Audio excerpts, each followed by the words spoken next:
एक सनकी राजा हर रोज सुबह अपनी रानी को खड़ी कर उसकी नथ में से 100 तीर निकालता और पूछता, है कोई इस धरती पर मेरे जैसा और कोई भी वीर मर्द? रानी बेचारी कहती कि नहीं महाराज, आप जैसा वीर पुरुष और कोई नहीं। समय बीता। एक बार रानी की माँ रानी से मिलने आई। जब उसने रानी की हालत देखी तो उसकी आंखों में पानी आ गया। बोली, बेटी ये कैसी हालत बना रखी है, बिल्कुल सूखी लकड़ी के समान हो गई हो। तुम्हें कोई बीमारी है, कोई दुख दे रहा है, या फिर तुम्हें समय से रोटी नहीं मिल रही? आखिर बात क्या है? अब रानी कैसे अपनी माँ को अपना दुख बताती कि राजा हर रोज सुबह उसे खड़ी कर उसकी नथ में से 100 तीर निकालता है। हर तीर में उसका कलेजा बाहर आने को हो जाता है। अगर वो जरा सी भी हिली या राजा जरा सा भी चुका तो प्राण गए। पर जब माँ ने बार बार दबाव देकर रानी से पूछा, तब रानी बोली, क्या बताऊं माँ, किसी चीज की कोई कमी नहीं। अन्न का भंडार भरा हुआ है, पीने को अच्छा पानी है, तो फिर बात क्या है बेटी? माँ ने इस बार जब रानी का हाथ पकड़ अत्यंत रुदन स्वर में पूछा तो रानी टूट गई और अपनी वेदना प्रकट करते हुए कहा, माँ तुम्हारे जमाई राजा मेरी नाक की नथ में से 100 तीर निकालते हैं, जिससे मेरा हृदय थर थर कांपता है। मेरी तरफ आता हुआ हर तीर मुझे अपनी जिंदगी का आखिरी तीर प्रतीत होता है। यही बात मुझे हर समय अंदर ही अंदर खाए जाती है कि आज तेरा आखिरी दिन है, आज तेरा आखिरी दिन है। बस माँ, इसी चिंता के कारण कुछ भी खाना पीना मेरे हलक से नीचे नहीं उतरता। रानी की माँ ने हैरान होते हुए कहा, ये तुम क्या कह रही हो बेटी, ये कब हुआ? रानी बोली, माँ ये मत पूछो कब हुआ, ये पूछो कब नहीं हुआ।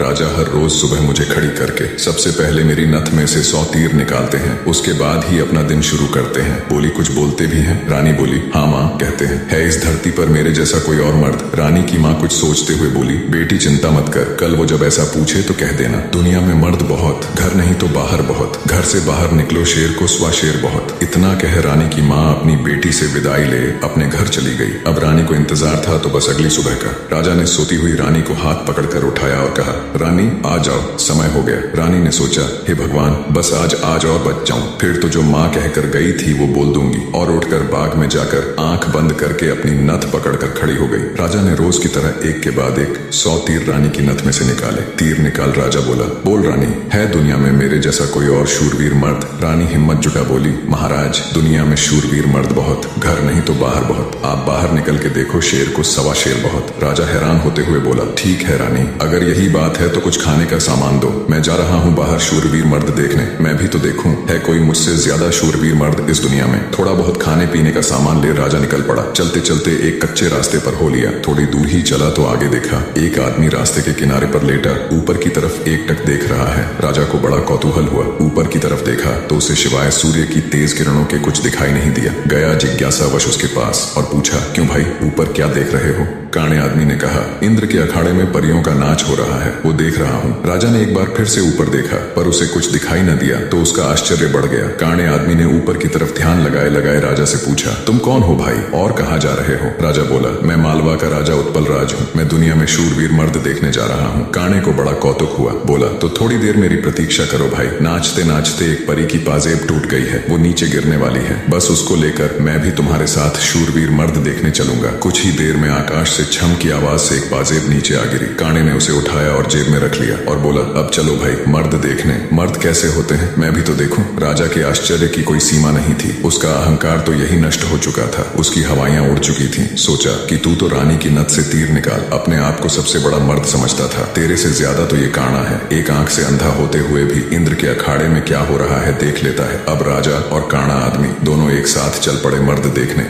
राजा और काणा आदमी अभी कुछ दूर ही चले थे। आगे एक नौजवान व्यक्ति धनुष बाण लिए किसी की प्रतीक्षा में बैठा था। राजा ने उससे भी पूछ लिया, क्यों भाई कैसे बैठे हो? व्यक्ति बोला, अपने दोस्त का इंतजार कर रहा हूँ। राजा बोला, कहाँ है तुम्हारा दोस्त? व्यक्ति बोला, मैंने 100 कोस पर तीर मारा है, उसे लेने के लिए गया है। इतना सुनना था कि राजा के पैरों नीचे से जमीन खिसक गई। कहानी को बीच में रोक आपकी जानकारी के लिए बता दूं, पुराने समय में दूरी मापने के लिए किलोमीटर या मीटर नहीं बल्कि तब के लोग कोसों के द्वारा ही दूरी को मापते थे। उस समय के एक कोस का मतलब आज के लगभग 3 किलोमीटर है। तो नौजवान व्यक्ति ने राजा और काणे आदमी से पूछा, तुम लोग कहाँ जा रहे हो? काणे ने कहा, मर्द देखने। उत्सुकतावश नौजवान ने कहा, तो भाई हम भी चलेंगे तुम्हारे साथ मर्द देखने, बस थोड़ा इंतजार करो, मेरा दोस्त अभी मेरा तीर लेकर आता ही होगा। राजा बोला, 100 कोस से आज ही थोड़े ना आ जाएगा, उसे तो कई दिन लगेंगे। नौजवान ने मुस्कुराते हुए कहा, नहीं मान्यवर, उसे 100 कोस से जाने और आने में सिर्फ 1 घंटा लगता है। थोड़ी ही देर में एक लंगड़ा व्यक्ति नौजवान के द्वारा छोड़ा हुआ तीर हाथ में लेकर आता है। अब राजा को काटो तो खून नहीं। रानी की नथ में से तीर निकाल खुद को मर्द सूरमा समझने वाले राजा को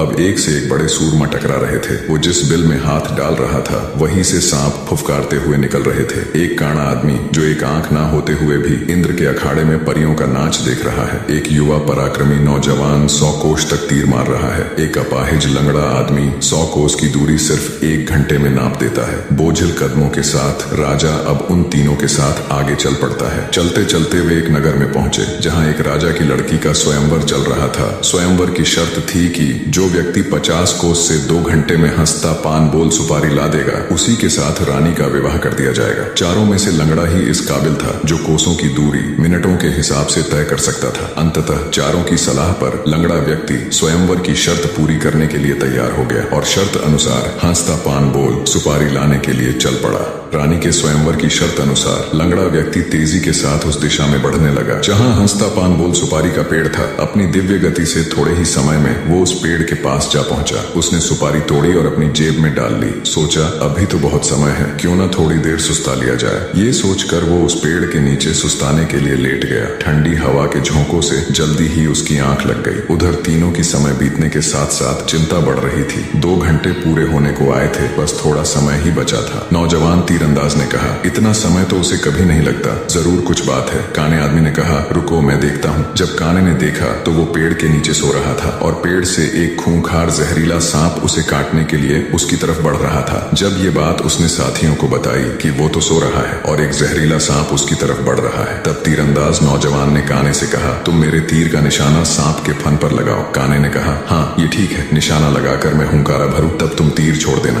काने ने तीर को सांप के फन की दिशा में लगाकर जैसे ही हूँ कहा, तीरंदाज ने तीर छोड़ दिया। तीर सीधा जाकर सांप के फन पर लगा और धड़ाक की आवाज के साथ सांप नीचे गिर गया। आवाज सुन लंगड़ा आदमी हड़बड़ाहट के साथ उठकर बैठ गया। देखा तो एक जहरीला सांप उसके पास मरा पड़ा है और उसके दोस्त का तीर सांप को लगा हुआ है। सारा माजरा समझते उसे देर न लगी। वो दिव्य गति से नगर की ओर दौड़ा। समय रहते वो हंसता पान बोल सुपारी लेकर राजमहल पहुंच गया। अब समस्या ये थी कि राजकुमारी पर असली हक किसका है। राजा अगर घर से मर्द देखने नहीं चलता तो ये सारा किस्सा ही शुरू नहीं होता। काना अगर अपनी दिव्य दृष्टि से देखकर लंगड़े व्यक्ति को सांप से नहीं बचाता तो राजकुमारी के स्वयंवर की शर्त कैसे पूरी होती। नौजवान तीरंदाज के पास 100 कोस तीर चलाने की क्षमता न होती तो भी उसके मित्र को सांप डस लेता और शर्त पूरी नहीं होती। लंगड़े व्यक्ति के पास दिव्य गति न होती तो भी राजकुमारी स्वयंवर की शर्त पूरी न होती। राजकुमारी का पति कौन होगा? जब इसके ऊपर उनमें आपस में सलाह मशवरा हुआ तो राजा को ही चुना गया, क्योंकि ये सारी कहानी ही उससे शुरू हुई थी। पर राजा ने अपनी सारी बीती बात बता कहा, मैं पहले से ही शादीशुदा हूँ, इसलिए मैं राजकुमारी से शादी करूँ इसका सवाल ही पैदा नहीं होता। मैं तो तुम सबका शुक्रगुजार हूँ मेरा खोखला वहम तोड़ने के लिए। काने ने कहा, मैं तो इंद्र के अखाड़े में अपनी परियों के साथ ही खुश हूँ और वैसे भी मेरे दिन अब उस ऊपर वाले को याद करने के हैं। बारी आई युवा तीरंदाज की। उसने अपने मित्र से कहा, मित्र, राजकुमारी के साथ तुम्हारा विवाह होना चाहिए, क्योंकि तुमने ही स्वयंवर की शर्त का सीधा पालन किया और राजमहल में शर्त अनुसार हंसता पान बोल सुपारी लेकर आए। इसलिए शर्त के दृष्टिकोण से देखें तो राजकुमारी पर तुम्हारा ही हक बनता है। तीरंदाज की बात सबको सही लगी और सबने सहर्ष सहमति जताई। लंगड़े व्यक्ति के साथ राजकुमारी का विवाह हो जाता है। सभी बहुत खुश थे। राजा सभी को अपने राज्य आने का निमंत्रण दे खुशी खुशी उनसे विदा लेते हैं। अपने मन में वो अब कभी रानी के साथ दुर्व्यवहार न करने की शपथ लेते हैं। निष्कर्ष, वास्तविक वीरता केवल बाहरी शक्तियों में नहीं बल्कि आंतरिक विनम्रता, संयम और दूसरों की महत्ता को समझने में होती है। राजा उत्पल राज्य ने स्वयं को सबसे बड़ा शूरवीर माना और अपने अहंकार में अंधा हो गया था। वह अपनी रानी पर अत्याचार कर अपनी वीरता का प्रदर्शन करता था, परंतु वास्तव में वह अपने भीतर की हीन भावना और असुरक्षा को छिपा रहा था। अपनी यात्रा के दौरान राजा की ऐसे व्यक्तियों से मुलाकात होती है जिनकी क्षमताएं उससे कहीं अधिक होती हैं। उस एक आंख वाले व्यक्ति का दिव्य दृष्टि से इंद्र लोक का नृत्य देख पाना, उस युवा तीरंदाज का 100 कोस दूर तक तीर मारना और अपाहिज व्यक्ति का अद्वितीय वेग से दूरी तय करना, ये सभी घटनाएं राजा को यह समझाती हैं कि यह संसार अप्रतिम और असीम क्षमताओं का भंडार है। हर व्यक्ति में कुछ न कुछ विशिष्टता होती है और किसी को भी स्वयं से निम्न समझना उसके प्रति अन्याय है। अंततः सच्ची महानता और शक्ति आत्मनिरीक्षण, अपने अहंकार को त्यागने और हर व्यक्ति को उसकी श्रेष्ठता के साथ स्वीकार करने में है। अहंकार नष्ट करने से व्यक्ति का हृदय प्रेम, आदर और करुणा से भर जाता है, जो कि आध्यात्मिक उन्नति का मार्ग है।